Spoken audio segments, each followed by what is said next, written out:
야.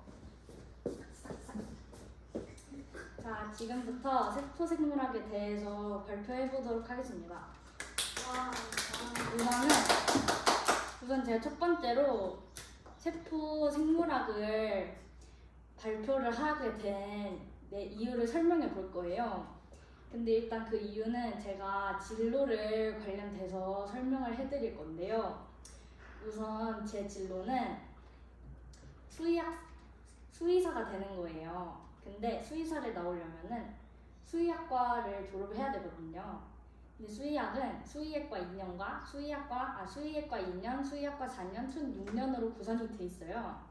그리고 가축, 애완동물, 실험동물, 야생동물 등 동물의 환경이나 질병 연구, 위생관리, 백신 개발 등을 위해 다양한 실험 및 실습을 통해 전문 지식을 습득해요. 예과 과정에서는 예과 과정에서는 동물의 생리, 조직, 해부학에 대해서 알아보게 되고요. 본과 과정에서는 수의내과학, 외과학, 전형병학, 수의기생충학, 수의병리학에 대해서 알아보게 돼요. 기초 과목은 수의생화학, 수의미생물학, 수의해부학, 수의생리학, 수의조직학, 수의발생학, 수의면역학, 축산식품학과 등을 배우게 되는데요. 이런 과목들에 다 포함 기초가 되는 학문이 세포생물학이기 때문에 제가 오늘 세포생물학을 설명드리고자 이 발표를 준비하게 되었습니다. 자, 이제 다음. 일단 세포생물학이란 세포의 생리적 특성, 세포의 구조, 세포 속의 세포소기관, 환경과의 상호작용, 세포 주기, 세포 분열과 죽음 같은 것을 연구하는 학문 분야예요. 그리고 세포와 세포가 작동하는 방식을 연구해요. 분자생물학이 주로 생명의 분자에 관심을 갖고 있는 반면 세포생물학은 이러한 분자들이 세포의 생존과 인식 그리고 정상적인 세포 기능 수행에서 어떻게 사용되고 있는지 관심을 가져요. 제가 여기 그림을 띄운 데에 세포의 구조거든요. 근데 이걸 저희가 1학년 때 배웠는데 이 세포 구조에 따라서 세포가 어떤 역할을 수행하고 그 다른 학문과 어떻게 상호작용하는지에서 배우는 게 세포생물학이에요. 그리고 세포생물학은 세포가 어떻게 정상적으로 작동하는가에 관한 것을 연구하는데 필요할 뿐 아니라 이러한 정상적인 기능이 어떻게 교란되어 질병을 일으킬 수 있는지에 대해서도 도움이 됨. 그래서 이 세포생물학을 알면은 저희가 이런 바이러스나 질병에 걸렸을 때 세포를 잘 분석을 해서 이제 그렇게 PCR 검사 이런 것도 다 세포생물학이랑 관련이 있는 거고 RNA랑 DNA를 분석해가지고 이제 세포에 어떤 이상이 생겼는지 그런 걸 알아보는 것도 세포생물학이랑 관련이 있어요. 그래서 분자생물학, 생물의학, 유전학, 생화학, 면역학, 발생생물학도 다 세포생물학이랑 관련이 돼 있다고 할 수 있어요. 그래서 오늘은 이런 학문들과 관련된 내용도 설명을 드릴 것 같아요. 자, 제가 세포전쟁이라는 책을 읽었어요. 이 발표를 위해. 근데 이 세포전쟁은 면역학과 관련된 책이었어요. 근데 저희가 이번 시험 생명 시험 범위에 면역학에 대해서 나오거든요. 그래서 이거에 대해서 말씀을 드리자면은 이제 이 책의 구성이 정원체 인식, 그리고 우리 몸의 반응, 그리고 회복 이렇게 세 단계로 이루어져 있어서 면역학에 대해서 되게 잘 설명이 돼 있는 책이거든요. 근데 일단 제가 인상 깊게 봤던 내용 중에 하나가 저희가 흔히 알고 있는 이식 거부라는 내용이 있는데요.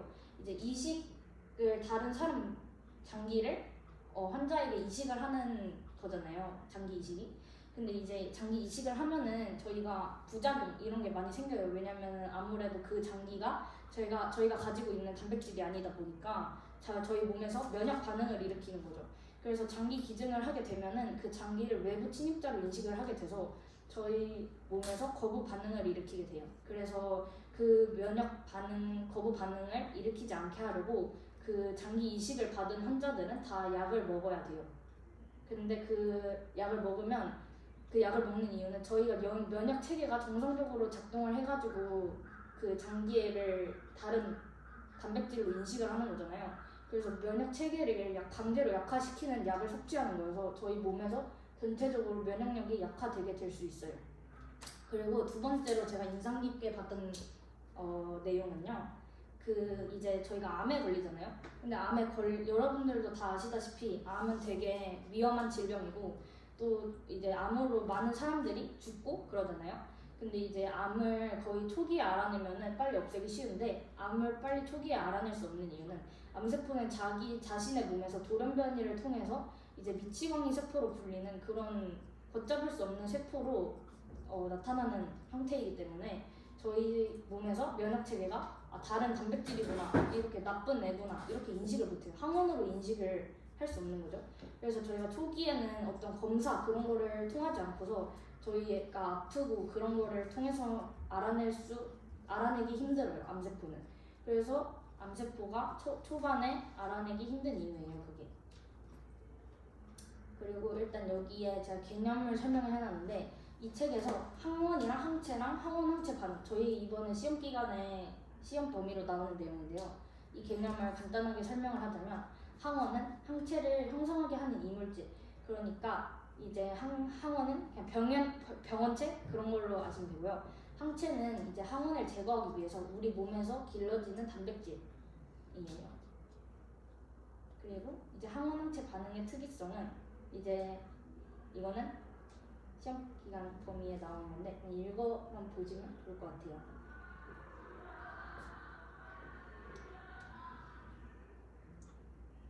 자, 이 다음에 또 제가 인상 깊게 본 그게 있어요. 면역 결핍 바이러스인데 여기에 에이즈라는 유명한 병도 이 병에 포함이 되거든요. 근데 이 병이 뭐냐면 이것도 저희 시험 범위에 나오는데 후천성 면역 결핍 증후군인데 이게 후천적으로 그 병에 감염이 되어서 면역 체계가 약화가 되는 그런 병이거든요. 근데 이 병이 왜 이렇게 되냐면 저희 몸에서 그 보조 T림프구라는 게 있어요. 근데 이 보조 T림프구가 이제 자기 병원체를 인지를 하고 이렇게 지시를 해줘서 저희 몸에서 항체를 만들어내고 그렇게 해서 몸을 방어하는 그런 작용을 하는 건데 이 면역 결핍 바이러스, 에이즈 같은 것들은 이 보조 T림프구를 제일 먼저 공격을 하는 거죠. 그래서 저희 몸에서 이제 이 항원이 인지를 할 수 없고 그러기 여기 파괴된 보조 T림프구 때문에 다른 병원균들이 침입을 했을 때도 인지를 할 수 없고 항체를 만들어낼 수 없기 때문에 저희 몸이 약을 만들지 않으면 이 병에 걸리면 결국엔 면역력이 약해져서 죽게 되는 거죠.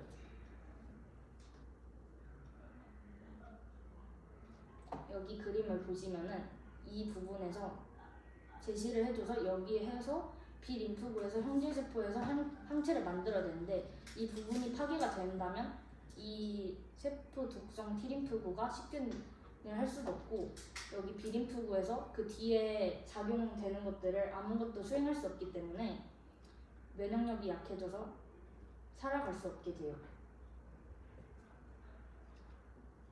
혹시 질문 있으신가요? 저희 과정에 대해서 한 번만 자세히 해주세요. 여기 과정. 일단은 첫 번째 저희 몸에 이제 그런 병원균들이 들어오면은 대식세포가 항원을 먹게 돼요. 그러면은 그 세포들이 보조 T림프구한테 그 항원의 모양을 제시를 해주는 거죠.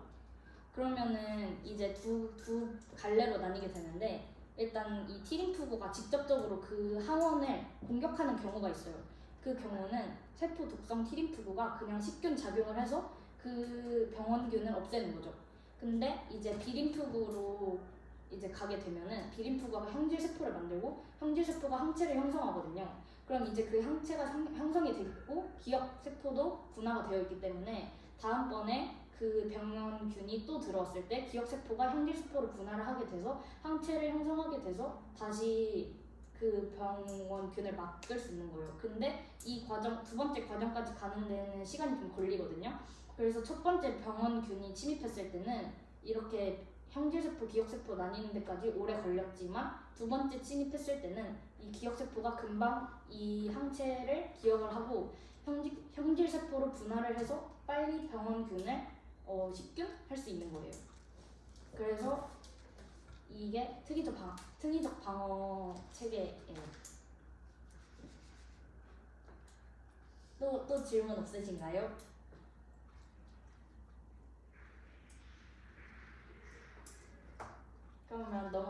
하겠습니다. 아 그리고 이게 마지막이에요. 근데 이게 뭐냐면은 이게 마지막 책의 내용이에요. 제가 인상 깊었던 이게 제가 마지막 그 내용인데요. 이거는 이물질 침투 염증 반응에 대해서 설명하는 거예요. 근데 이거는 쉬워요. 왜냐면은 저희가 막 이런 가시 같은 거에 찔리게 되면은 비만세포라는 애가 와서 히스타민을 분비하게 돼요. 그러면 상처 부위가 부어올라요. 이 히스타민의 특징이에요. 상처가 부어오르는 게. 그러면은 이제 이 혈관이 확장되게 돼요. 이 비만세포로 의해서. 그래서 이제 혈류가 빠르게 잘 흐르게 되면서 대식세포들도 와서 식균 작용을 해서 그래서 이게 비특이적 방어 작용이에요. 그래서 이것도 시험 기간 내용인데 그래요. 근데 이제 제가 거기 책에서 봤던 게 저희가 알레르기 그런 것들 있잖아요. 뭐 계란 알레르기라든지 게탈 알레르기라든지 그런 거는 왜 일어나냐면 저희 몸에서 항원으로 인지를 안 해도 되는 내용을 저희 몸에서 항원으로 인지를 하고 필요 없는 항원에 대해서 이제 식균 작용을 일어나게끔 비만 세포가 나타나는 거이기 때문에 알레르기 반응은 사실 저희 몸에는 아무런 영향이 없지만 비만 세포가 과도하게 히스타민을 분비하게 돼서 막 몸이 붓거나 몸에 과도하게 이상이 생기는 거예요. 알레르기가. 그래서 알레르기를 치료를 하기 위해서 계란 알레르기가 있다 하면은 매일매일 조금씩 계란 알레르기를 먹어주게 돼서 계란을 먹어주게 돼서 저희 몸에서 그 계란이 항원이 아니다를 인식을 시켜주면은 알레르기를 없앨 수 있는 방법 중에 하나라고 그러더라고요. 근데 제가 실제로 사례를 찾아봤는데 게털 알러지가 있는 사람이 4년 동안 병원에서 점점 농도를 높여가면서 항원을 주사를 맞았더니 정말 개선이 됐다는 그런 사례를 봤거든요. 근데 이게 또 치료를 하다가 중간에 뭐 다른 병이 걸리게 되면은 처음부터 다시 농도를 줄여가지고 시작을 해야 된다고 하더라고요. 그래서 이런 알레르기 치료법이 있다 정도 알아주시면 좋을 것 같아요. 그럼 이제 다음으로 넘어가 볼게요. 혹시 질문 없으신가요? 식균작용이 뭔지 알려주세요.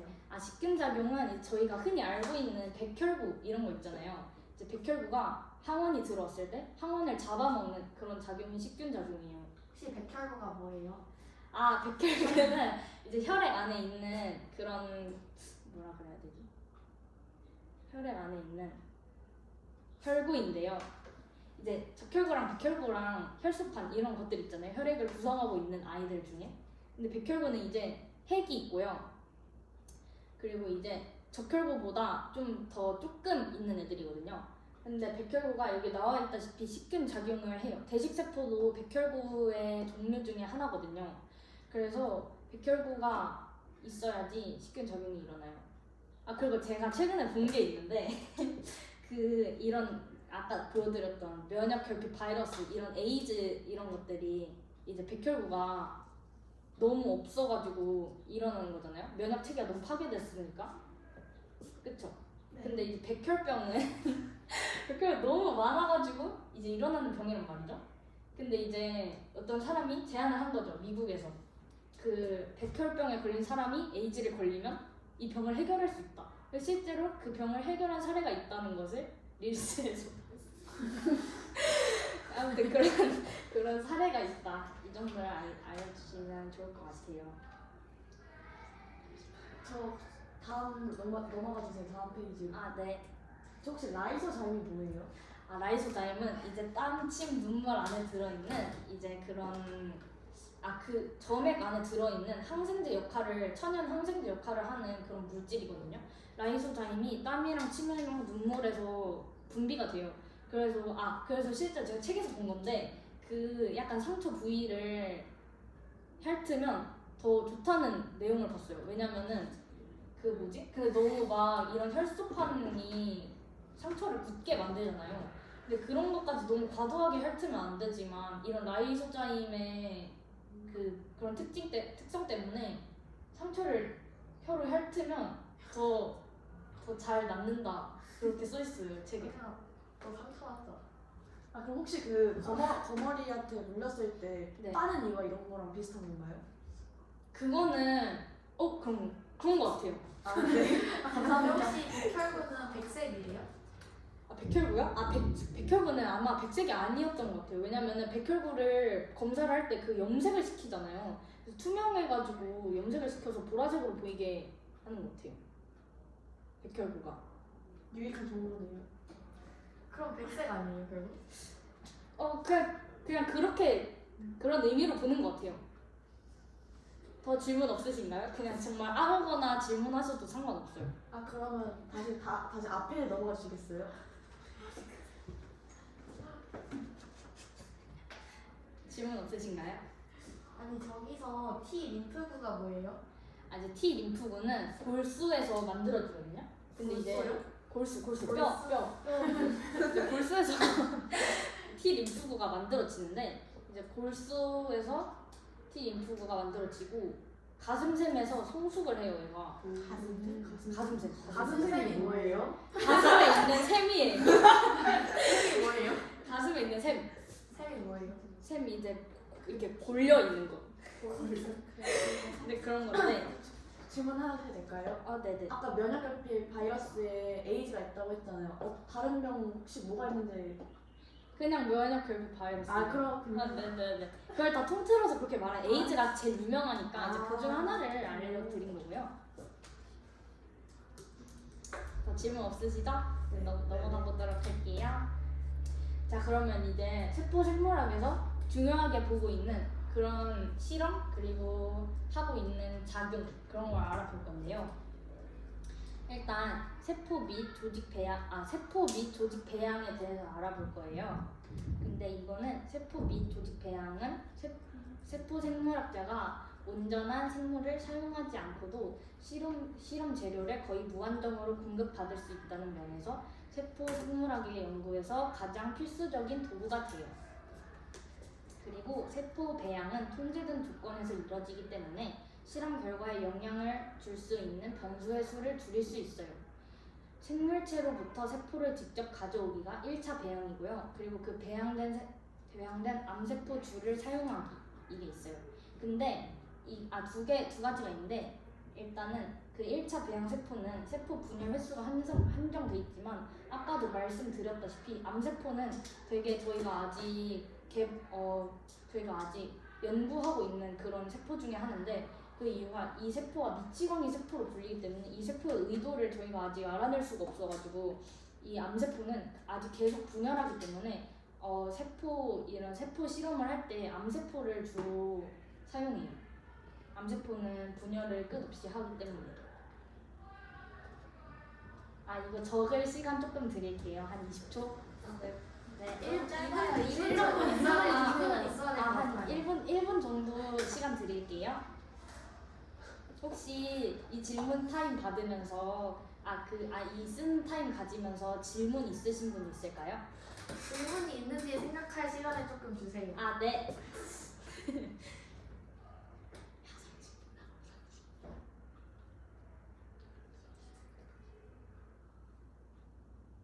그럼 이게 세포 생물학의 과정이에요?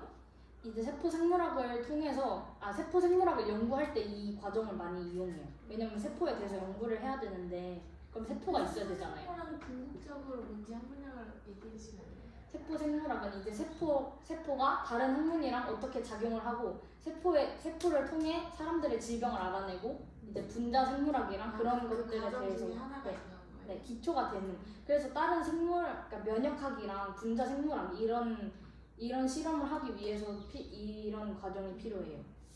근데 저기 어떻게 해야 실험 재료를 무한정으로 공급받을 수 있는지에 대해서 설명해 주세요. 암세포를 이용하는 거죠. 암세포가 계속 분열하기 때문에. 그래서 무한정으로 공급받을 수 있다는 내용이에요.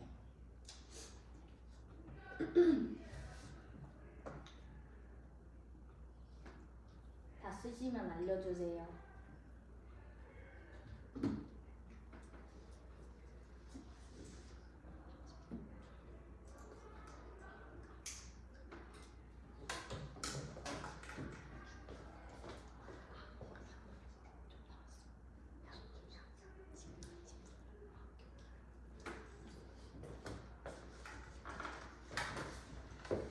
그러면 그 다음으로 이제 넘어가 볼게요.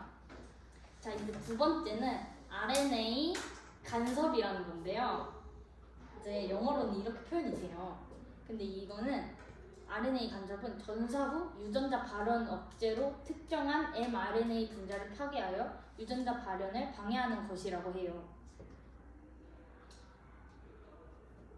RNA의 상부적인 짧은 RNA 서열이 표적 mRNA에 결합하여 dsRNA가 만들어지면 다이절 효소에 의해 분해가 돼요. 이처럼 해서 특정한 유전자의 발현을 억제하여 그 유전자에서 발현되는 단백질의 역할을 규명할 수 있어요. 그러니까 이게 무슨 내용이냐면은 이 방법을 이용을 하면은 이제 특정한 RNA를 파괴를 시키는 거죠. 그러면 이제 그 유전자를 파괴하고 나서 전후를 비교해 보면 그 유전자가 파괴되지 않았을 때 그리고 파괴되었을 때 이제 그 사람 몸에서 나타나는 그런 현상들을 비교해 볼 수 있잖아요. 그래서 그런 방법을 이용해서 자기가 파괴시킨 그 유전 RNA가 어떤 역할을 했는지 규명할 수 있다는 내용이에요. 그래서 RNA를 간섭한다 해서 RNA 간섭인 거죠.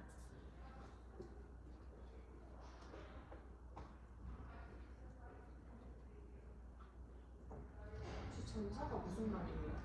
전사요? 그러니까 전사 그 DNA랑 RNA가 있잖아요. 이렇게. 그럼 얘가 이렇게 가잖아요. 그게 전사예요. 맞지? 맞죠? 싸워서 전사는 아닌가요? 맞네. 얘는 이렇게 DNA가 있잖아요. 그럼 얘 둘이 싸워가지고 이렇게 가면 전사인 거예요.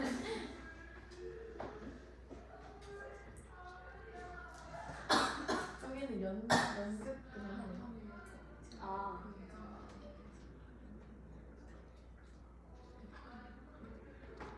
그럼 마지막 내용 한 번만 다시 해주시면 안 돼요? 마지막 내용이요? 네. 그러니까 약간 이해가 안 돼요. 이제 그 특정한 RNA의 부분을 파괴를 시켜요. 이 RNA 간섭이라는 게. 그럼 파괴를 시키면 그 파괴시키기 전과 후에 그 현상의 차이를 알 수 있잖아요. 파괴시키기 전에는 이런 현상이 일어났는데 파괴시킨 후에는 이런 현상이 일어나지 않더라. 이렇게 비교를 할 수 있잖아요. 그러니까 그 비교를 통해서 저희가 저희가 파괴시킨 저희가 파괴시킨 그 RNA 부분이 어떤 영향을 미쳤는지 가정할 수 있는 거죠. 이 근데 연구를 통해서. 다이스 효소가 뭐예요? 그냥 효소 이름이에요. 엠믹스의 다이스는 아닌가요? 그건 아닌 것 같아요. 저희 한번 넘어가 볼까요, 여러분? 잠깐만요. 네, 감사합니다.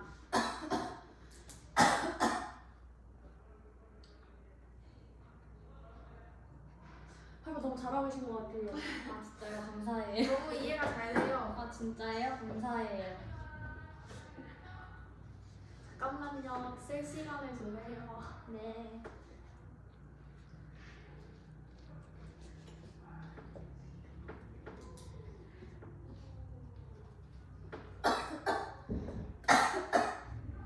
다 쓰면 말씀해 주세요. 됐어요. 네, 한번 넘어가 볼게요. 자, 이제 그 다음은 유세포 분석기라는 건데요. 유세포 분석기는 유핵 상태에 있잖아 세포가 일정한 감지 지역으로 통과할 때 각각의 있잖아 세포를 신속하게 측정하여 특정한 세포만 분리할 수 있는 것을 말해요. 유세포 야, 끊겼어? 아니, 너무 나와. 유세포 유세포 분석기는 측정하려는 세포 집단을 각 세포를 하나씩 측정 분석할 수 있어요. 보통은 세포의 형광을 표시하여 항체와 같은 것을 처리하고 레이저 광원을 통한 형광의 발광 작용을 분리하고 측정해요. 형광 염색소의 단클론 항체의 발전으로 세포 내 특정한 단백질의 분포와 양을 측정할 수 있기에 유세포 분석기는 세포수 측정, 세포 분류, 생체 지표 검출, 단백질 공학 등에 널리 이용되고 있어요. 그리고 1초에 수천 개의 세포에 대해서 물리적, 화학적 특성에 대한 복수 파라메타 분석을 동시에 수행할 수 있어요. 유세포 분석기는 보통 건강 이상, 특히 혈액암과 같은 것을 진단하는 데 사용되지만 기초 연구와 임상 실험에 많이 응용되고 있어요. 그러니까 이 유세포 분석기라는 것은 이제 이 특정한 입자를 감지를 하기 위해서 특정한 입자에다가 형광 같은 것을 표시를 하고 레이저 광원을 통해서 그 형체 모양이나 그런 수, 분류, 이게 어떤 세포인지 그런 거에 대해서 알 수 있기 때문에 생체 지표 검출과 단백질 공학에 널리 이용될 수 있는 거예요.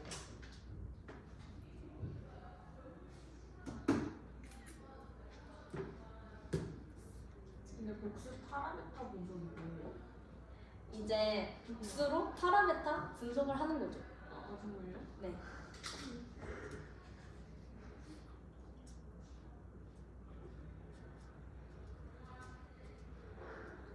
다 쓰시면 말해주세요, 유지연 씨. 네.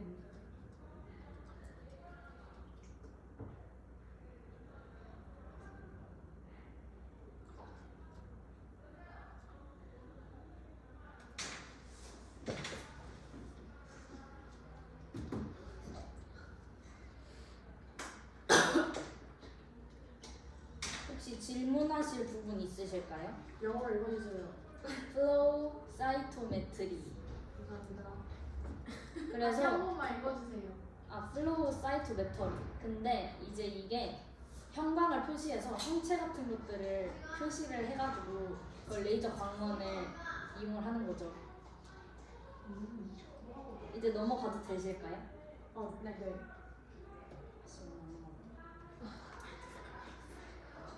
그래서 이제 분자 생물학적 방법에 대해서 알아볼 건데 세포 생물학은 많은 부분이 분자 생물학과 생화학 분야와 중첩이 돼요.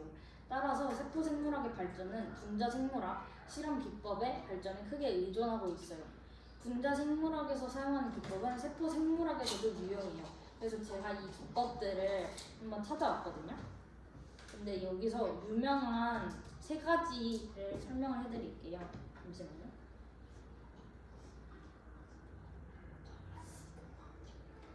그러면 일단 뒤에 거 먼저 하고 다시 돌아와서 설명을 해드릴게요. 일단 이 종류를 적어주시면 좋을 것 같아요. 이런 것들이 있어요. 분자 생물학에서는 이런 기법을 사용합니다.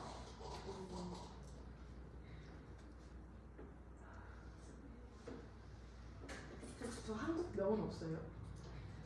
근데 이게 이제 해외에서 다 논문 이런 것들도 다 영어로 돼 있잖아요. 이제 그런 거에 맞추다 보니까 이제 저희가 코로나 시국에도 이제 이번 PCR 같은 거 저희가 그 한국어 명칭 없으면 PCR 검사하러 가야겠다 이런 식으로 얘기를 하잖아요. 그런 느낌이군요. 그래서 약간 그런 느낌으로 사용이 되는 거죠. PCR 4번 검사. 읽어주세요. 진, 낙다운 시키는 거죠, 유전자를. 기법들에 대해서 좀 설명해 주실 수 있나요? 지금요? 끝나고 설명해 드리려고 그랬는데. 정말요? 네. 시간 남으면 왜냐면 이 내용 좀 길어질 것 같아서 이제 끝나고 설명을 해드리고자 그렇게 계획을 했어요. 네. 이제 한번 그 다음으로 넘어가 볼게요. 자, 이제 그 다음은 저희들도 정말 많이 들어본 연구에 대해서 한번 줄기세포 연구에 대해서 들어본 적 있다. 손 한 번 들어주세요. 저요. 그쵸. 다 이렇게 제가 다 이렇게 널리 퍼진 지식을 가져왔어요. 제가 여러분들 이해를 쉽게 시키기 위해서. 줄기세포 연구는 저희가 많은 방식으로 연구가 진행이 되고 있는 연구예요. 이제 줄기세포는 미분화된 생물세포로 정분화된 세포로 분화될 수 있고 분열하여 더 많은 줄기세포를 만들 수 있다는 것이 장점이에요. 근데 포유류는 두 가지 종류의 줄기세포가 있어요. 첫 번째는 배반 포기의 뇌세포 집단에서 분리한 배아 줄기세포. 그리고 두 번째는 다른 하나는 다양한 조직에서 발견되는 성체 조직 세포가 있어요. 근데 저희가 이제 좀 이거 하신 분들도 있을 텐데 아기 낳을 때만 배아 줄기 세포를 이제 추출할 수 있거든요. 그 처음 태어났을 때만. 그래서 이 배아 줄기 세포가 있으면 나중에 유전자 돌연변이로 인해서 생긴 병에 대해서 되게 빨리 회복을 할 수 있거나 그렇게 하기에 좋아요. 배아 줄기 세포를 추출을 하셨다면. 그래서 요즘 추세는 배아 줄기 세포를 추출을 하는 게 추세예요. 저희 때는 잘 모르겠어요. 그리고 이제 성체 줄기 세포를 얻는 법에 대해 알아볼 거예요. 일단은 첫 번째 골수를 통해서 골수를 추출하는 거죠. 골수는 아주 쉬워요. 아까 팀푸구 할 때도 말씀드렸다시피 골수는 뼈 안에 있는 물인데요. 이제 뼈의 구멍을 뚫고 골수를 추출하는 거죠. 그리고 두 번째는 지방세포를 이용하는 건데요. 지방 흡입을 통해서 상체 줄기세포를 얻을 수 있어요. 그리고 세 번째는 혈액을 이용하는 건데 혈액을 제공자로부터 뽑아서 줄기세포를 추출하는 기계를 통과시키고 나머지는 제공자에게 다시 돌려주는 것이 성체 줄기세포를 얻는 법이에요. 그리고 여기에 제가 그 다음 아까 말한 건데요. 줄기세포는 출생 직후 제대혈에서 얻을 수 있어요. 근데 이 제대혈이 제가 아까도 말했다시피 태반과 탯줄에 있는 혈액을 말해요. 근데 이게 아까도 말씀드렸다시피 단백질이 자기 거여야 몸에서 거부 반응을 일으키지 않잖아요. 그래서 자기에게서 채취된 것이 가장 위험이 적기 때문에 줄기세포는 이제 출생 직후에 자신의 것을 사용하는 게 좋은 거죠. 현재 줄기세포를 인공적으로 기르고 근육이나 신경과 같은 다양한 조직세포와 특성이 일치하는 전문화된 특정세포로 분할시킬 수 있다고 해요. 배아세포주와 배아줄기세포는 치료용 복제를 통해서 만들 수 있는데 미래의 유력한 치료 방법으로 기대 중이에요. 혹시 질문 있으실까요? 어떻게 줄기세포를 제대열에서 얻는지 궁금해요. 태반과 탯줄에서 이제 아마 제가 알기로는 이 제대열을 추출한다 안 한다 이렇게 그 사인을 하는 그런 종이를 병원에서 출산 전에 주는 걸로 알고 있거든요. 그래서 그 태반이랑 탯줄에 있는 혈액을 추출해서 제대열을 추출해 놓는 거죠. 나중에 자신의 몸에서 세포에 이상이 생겼을 때 그 제대열을 통해 치료할 수 있는 거죠. 근데 왜 자기한테서 채취한 게 제일 안전한가요? 왜냐면 다른 사람에게서 채취된 것은 아무래도 자기의 단백질이 아니고 다른 사람의 단백질이기 때문에 아까도 말했다시피 면역력을 약화시켜야지 다른 사람에게서 채취된 것을 것에 대해서 거부 반응을 일으키지 않기 때문에 정상적이게 이 제대어를 사용하기 위해서는 아무래도 자기에게서 채취된 것이 가장 위험이 적다고 보실 수 있을 것 같습니다. 자, 이제 넘어가 보도록 할게요. 이제 두 번째는 암 연구인데요. 일단 암은 세포 성장과 번식을 지배하는 규칙을 파괴하고 비정상적으로 증식하여 다른 조직을 침윤하고 다른 곳으로 전이되어 결과적으로 신체를 죽음으로 이르게 함. 이 암이 미치광이 세포라고 했잖아요. 그러니까 이 암의 목적은 저희를 죽이는 거예요. 근데 얘가 왜 미치광이 세포냐면 뭐 세균이랑 바이러스 이런 아이들도 결국엔 궁극적 목표는 다 숙주가 죽는 거죠. 근데 암은 저희 세포거든요. 자신이 가지고 있는 세포인데 저희가 죽는 것을 목적으로 하니까 미치광이 세포라고 불리는 거죠. 그래서 암이 계속 이렇게 전이되고 커지고 이렇게 되면은 신체를 죽음으로 이르게 하는 거예요. 세포 생물학, 생화학, 그리고 분자 생물학에 대한 꾸준한 연구 결과 세포가 분열하고 성장하고 분화하고 필요한 기능을 수행하는 분자 기구와 생물 과정에 대해 많은 정보를 얻게 돼요. 예로는 세포 주기를 조절하는 분자 기구의 결함이 암의 발달의 결정적인 단계의 하나라는 것이에요. 암과 관련된 유전자는 원바람 유전자, 종양 억제 유전자가 있어요. 그리고 세포 생물학에서는 이러한 바람 유전자에 대한 연구, 바람 유전자에 의한 신호 전달 연구, 세포 주기 조절과 관련된 연구, 혈관 신생 관련 연구, 임의 검출과 진단을 위한 생체 지표 연구 등 다양한 측면에서 암을 연구 중이에요.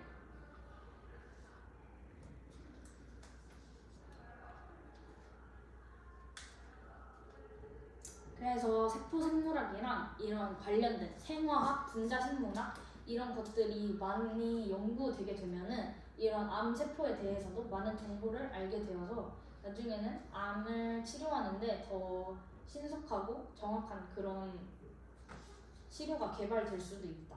그래서 세포 생물학이 그런 역할을 한다. 이런 것도 알아주시면 좋을 것 같아요.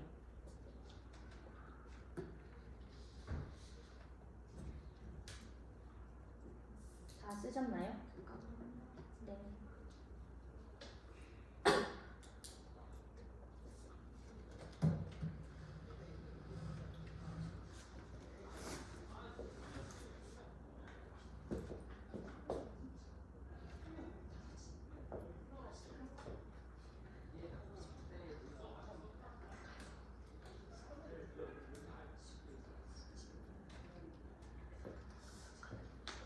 자, 이제 그 다음은요. 이제 두 개가 남았어요. 세포 신호 전달 연구라는 것이 있거든요. 근데 세포 신호 전달은 기본적인 세포 활성을 지배하고 세포 활동을 통합하는 복잡한 소통 시스템 중 하나예요.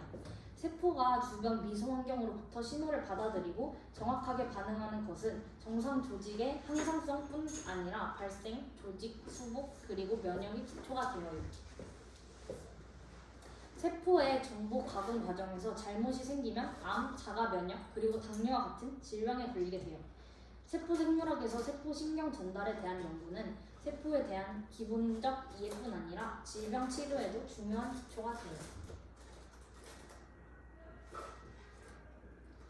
저희가 저번 시험 기간에 세포 신경 전도에 대해서 배웠잖아요. 그런 것도 다 세포 생물학이랑 연관이 되어 있다. 그렇게 아실 수 있어요. 다시 한 번만 말해주세요. 세포 신호 전달은 기본적인 세포 활성을 지배하고 세포 활동을 통합하는 복잡한 소통 시스템 중 하나예요. 근데 이제 세포가 주변 미소 환경으로부터 신호를 받아들이고 정확하게 반응하는 것은 정상 조직의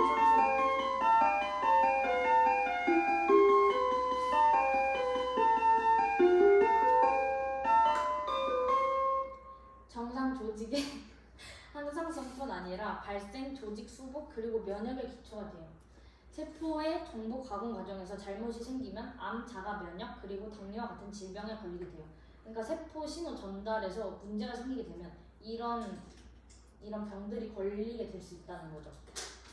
그래서 세포 생물학에서 세포 신경 전달에 대한 연구는 세포에 대한 기본적 이해뿐 아니라 질병 치료에도 중요한 기초가 된다는 것이에요.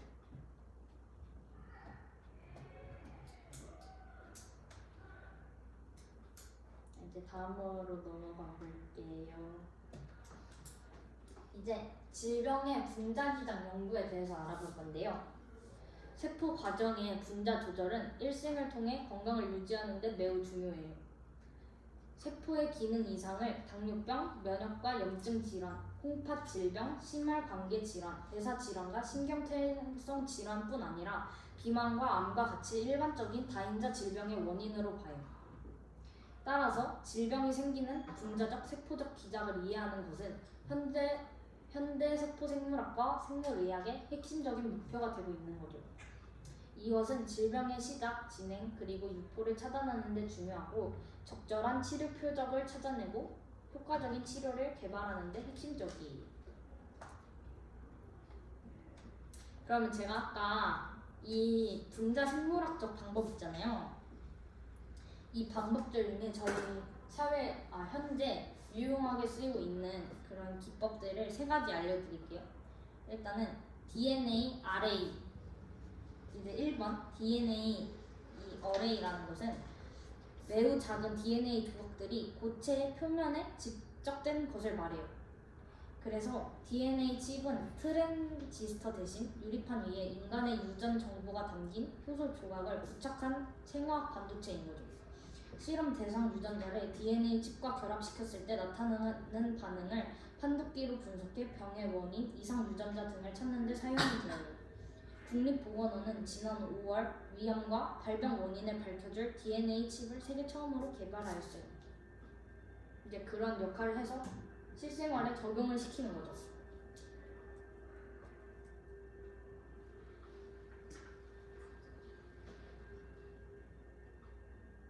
그리고 두 번째는 저희들도 흔히 알고 있는 PCR인데요.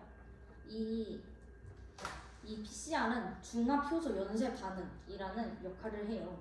그래서 강력한 주요 분자 생물학 기술로서 역할을 하고 이제 다양한 출처의 특정한 DNA 및 RNA 염기 서열을 위한 효율적이고 신속한 방법이에요. 그리고 이제 저희가 코로나를 걸렸을 때도 이런 PCR 검사를 많이 했잖아요. 그 이유가 코로나가 RNA형 바이러스인데 RNA형 바이러스 특징이 돌연변이가 많이 일어나는 거예요. 왜냐면 DNA는 이게 이중 나선 이렇게 생겼잖아요. 근데 RNA는 한 가닥으로 생겼잖아요. 그래서 DNA는 형태가 완전한데 RNA는 한 가닥이기 때문에 돌연변이가 잘 일어나게 되는 거죠. 그래서 이 PCR 검사를 통해 RNA의 염기 서열을 알아냄으로써 저희가 코로나 검사할 때도 이런 PCR 검사를 유용하게 사용했던 것입니다.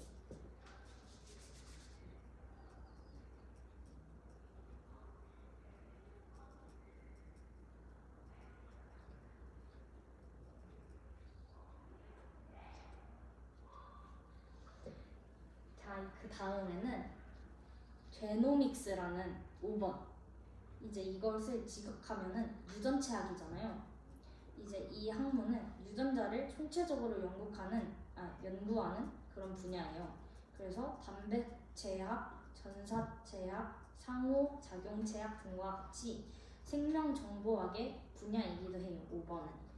그래서 유전체학은 크게 유전체를 정밀하게 해독하는 기술, 그것을 데이터화하고 처리하는 생명정보학 및 유전체를 다른 생물학적 데이터들인 전사체, 대사체, 단백체 등과 유기적인 분석을 통해 유전자 마커를 발굴하고 새로운 생물학적 기작을 밝히는 부분으로 발굴돼요.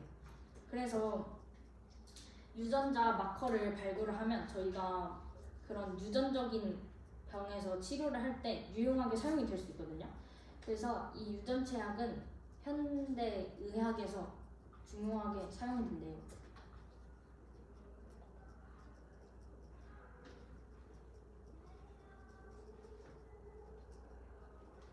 여기서 혹시 질문 있을까요? 그 DNA 그거 첫 번째 거 다시 설명해 주세요. 아, 네. 이것은 DNA 칩 또는 바이오 칩으로 알려져 있는 매우 작은 DNA 조각들이 고체 표면에 집적이 돼 있는 거예요. 근데 이제 DNA 칩은 트랜지스터 대신 유리판 위에 인간의 유전 정보가 담긴 효소 조각을 부착한 생화학 반도체인 거죠. 그래서 실험 대상 유전자를 DNA 칩과 결합시켰을 때 나타나는 반응을 판독기로 분석해 병의 원인, 이상 유전자를 찾는 데 사용돼요. 유리칩 위에다가 자신의 그런 DNA 정보를 올려가지고 다른 실험 대상이랑 비교를 했을 때 이상 생기는 것을 이제 알아내는 것이기 때문에 이제 아주 유용한 거죠. 그런 면에서 어떤 이상 유전자를 찾아내고 자신의 유전자에 어떤 문제가 있고 어떤 돌연변이가 일어났는지에 대해 알아내는 거예요. 그래서 과학자들은 많은 양의 유전자의 발현 정도를 동시에 측정하거나 게놈의 다양한 부분의 유전자형을 파악하기 위해 사용이 돼요. 각 DNA 조각들은 탐침회로 알려진 특정 DNA 연속물의 피코몰 정도의 양을 포함하고 있어요. 이것들은 주로 유전자의 짧은 부분이거나 고엄격성의 조건에서 cDNA나 RNA 샘플을 접종으로 만드는 데 쓰이는 다른 DNA 요소예요. 또 질문 있을까요?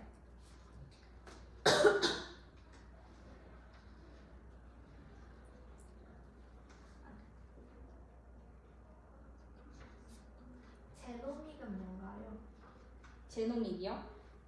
그 유전체학인데 단백체학, 전사체학, 상호작용체학 등과 같이 생명정보학의 한 분야이거든요. 그래서 이 유전체학은 크게 유전체를 정밀하게 해독하는 기술, 그리고 그것을 데이터화하고 처리하는 생명정보학 및 유전체를 다른 생물학적 데이터들인 전사체, 대사체, 단백체 등과 유기적인 분석을 통해 유전자 마커를 발굴하고 새로운 생물학적 기작을 밝히는 부분으로 구분이 돼요.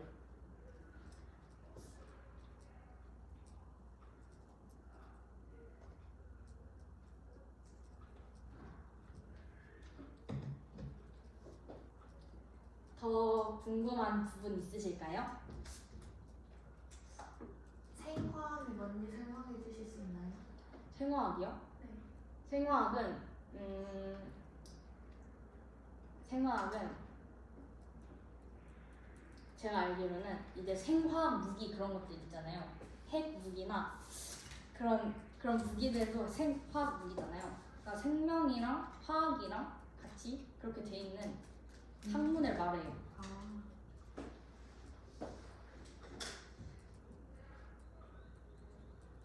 또 질문하실 거 있으세요?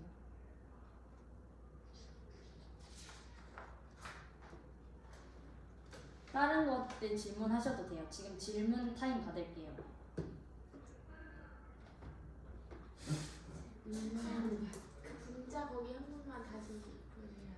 면역이요? 기작이 뭐예요? 분자, 기자. 분자랑 작용하는 거예요. 아, 그래서 세포의 기능 이상이 생기면 이런 안 좋은 병들이 생기잖아요. 병원체가 없는 그런 것부터 해서 유전병까지 그리고 그런 병들이 많이 발생이 되잖아요. 그래서 세포 생물학이 이런 질병을 해결을 하는데 많은 도움을 주고 근데 저는 질병이랑 네. 분자랑 어떤 연관이 있는 거예요? 이 분자들이 어떻게 보면은 저희 몸을 이루고 있는 거잖아요. 예를 들면 단백질도 그 중에 하나고 RNA 이런 것들도 단백질의 그런 종류 중에 하나고 그러니까 아무래도 분자 생물학과 연관을 지어서 세포 생물학이 이렇게 유전자의 문제로 생기거나 아니면 병원체의 침입으로 인해서 파괴되어진 그런 분자들을 이제 치료하는 방법을 알아내고 세포 생물학이 이제 그런 그 환자의 단백질 이런 것들을 연구를 해가지고 그 아까 말씀드렸다시피 이런 세포 신호 전달 연구나 아니면은 질병의 분자 기전 연구를 통해 그런 병들을 치료할 방법을 찾는 거죠. 네, 이제 더 질문 없으실까요? 그러면 이제 제가 이 발표를 준비한 소감을 말씀드리도록 하겠습니다. 그러면은 일단 제가 첫 번째로 아까 보여드렸던 이 세포전쟁이라는 책 있잖아요. 이 책을 정말 제가 재밌게 읽었거든요. 왜냐면 저희가 평소에도 왜 이렇게 했는데 이런 현상이 일어나지?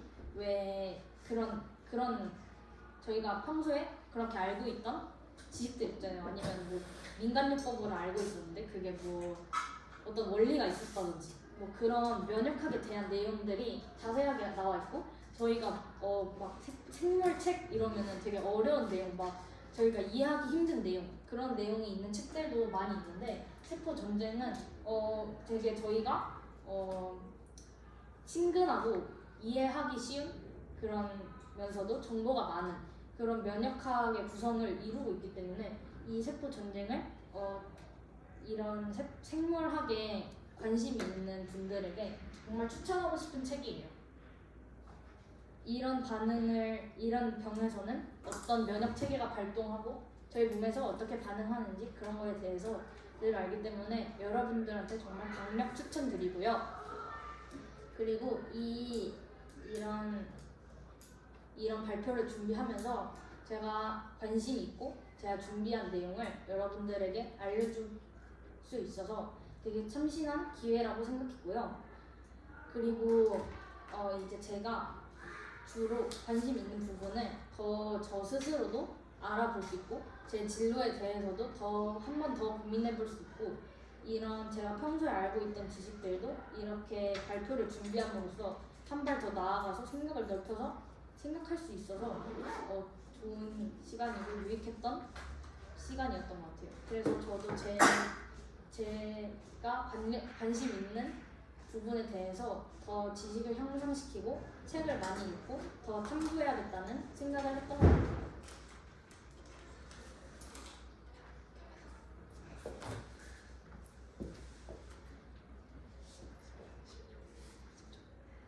자, 그러면은 이제 지금까지 제 발표를 들어주셔서 감사합니다.